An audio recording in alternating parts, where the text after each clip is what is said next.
As we previewed last night, Donald Trump met with UK Prime Minister Keir Starmer in Scotland today. Plenty of issues were on the table, including tariffs, with the US President issuing this warning for the world.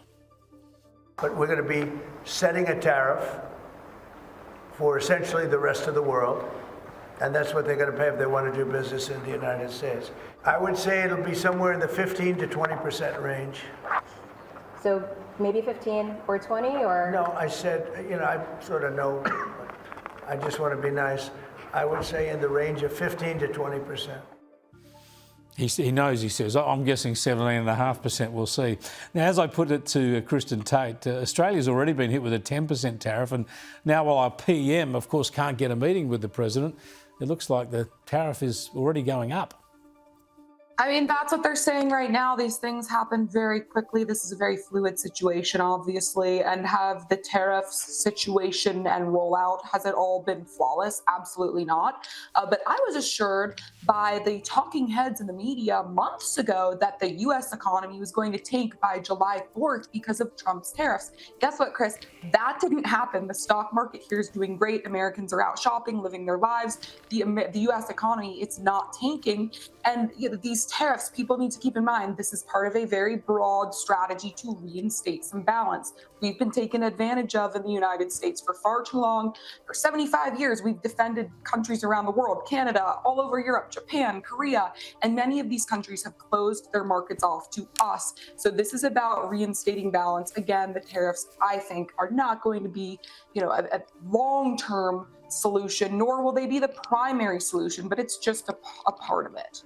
Yeah, I think Donald Trump's having a lot of success with them so far. There's no doubt about that. We'll see where it goes economically, but he's won trade concessions from so many major trading partners, the latest one being the EU, of course, and even Australia has rolled over on US beef imports, presumably to try and strike a better deal with the US. So there's no doubt that Donald Trump's strategy is working to some degree so far. Let's stay in Europe, though, and Donald Trump's warning to Russia when he set a deadline for a ceasefire of 50 days. A lot of people thought it sounded a little bit long. Well, he suddenly shortened that. Have a look. I'm going to make a new deadline of about 10 or 12 days from today. No reason in waiting. There's no reason in waiting. It's 50 days. I want to be generous, but we just don't see any progress being made. So less than a fortnight for a ceasefire in Russia, if we're to believe that, or else what, Kristen? That's a great question. A ceasefire deadline, it's a hopeful sign, but history tells us these timelines, they often slip. Look, at the end of the day, if this is going to work, if there's going to be some kind of ceasefire, concessions are going to have to be made.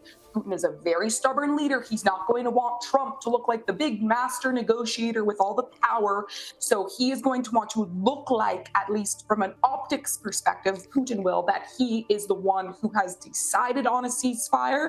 But it's a great step forward. I will say here in the United States, Chris, Americans are very fatigued by this ongoing conflict. I mean, we have 100,000 Americans dying every year from fentanyl. So we just want this to all be done, and hopefully Trump will be the guy to do it.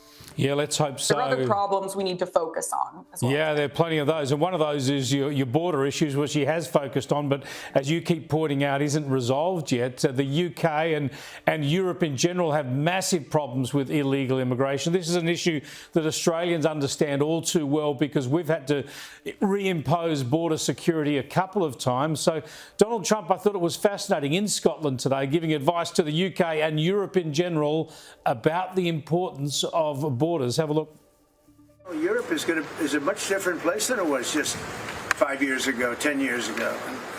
They've got to get their act together. If they don't, you're not going to have Europe anymore as you know it. And you can't do that. This is a magnificent part of the world, and you cannot ruin it. You cannot let people come in here illegally.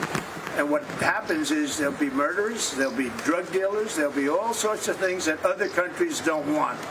And they send them to you, and they send them to us, and you've got to stop them. It's so true, Kristen. No one could dispute it. You don't have a country unless you have control over your borders, but you need the strength and the willingness to impose border security, and the Europeans don't seem to have that. Yes, of course, what Trump is saying is common sense. I mean, look at what happened in our country in just 4 short years under Biden. There was a report that came out here this morning that ICE arrested 200 illegal alien child sex offenders in just the city of Houston, Texas, where I used to live, over the past 6 months. That is one U.S. city, 200 illegal alien child sex offenders. This is happening across the country, all because of 4 years of an open border. But look, here's the hope for Europe. All it takes is one strong leader with will and a plan and the strength to change the situation and get it done. Right now under Trump, we have basically no illegal crossers at our southern border right now. So if Europe wants to get itself under control, it can. It just takes willpower.